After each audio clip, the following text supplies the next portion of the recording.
দিল্লীক চেৰ পেলালে গুৱাহাটী দিল্লীক চেৰ পেলাই দেশৰ ভিতৰতে আটাইতকৈ প্ৰদূষিত চহৰৰ তালিকাৰ পঞ্চম স্থানত নাম আহিছে গুৱাহাটী মহানগৰীৰ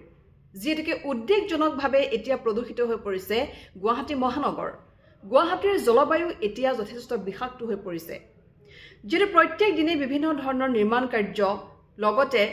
অত্যধিক যান বাহনৰ চলাচলৰ বাবে এতিয়া প্ৰদূষিত হৈ পৰিছে গুৱাহাটী মহানগৰ আৰু গুৱাহাটীৰ আকাশ এতিয়া ধুলিময় হৈ পৰিছে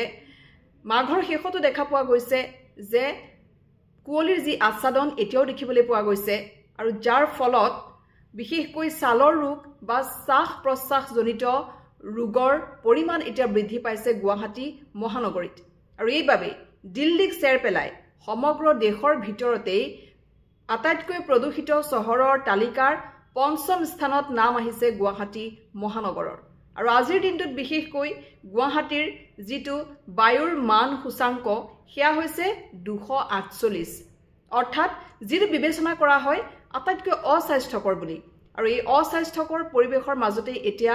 উশাহ নিশাহ লব লগা হৈছে মহানগৰবাসীয়ে আৰু এই প্ৰদূষণৰ বাবে এতিয়া বিভিন্ন লোকৰ বিভিন্ন ধৰণৰ ৰোগ সৃষ্টি হৈছে শ্বাস প্ৰশ্বাসজনিত ৰোগৰ সৃষ্টি হৈছে কাহ কফ এই ধৰণৰ ৰোগৰ লক্ষণ দেখা পোৱা গৈছে আৰু এই প্ৰদূষণৰ বাবে এতিয়া দিল্লীক চেৰ পেলাই গুৱাহাটী পঞ্চম স্থানত আহিছে দেশৰ আটাইতকৈ প্ৰদূষিত চহৰ হিচাপে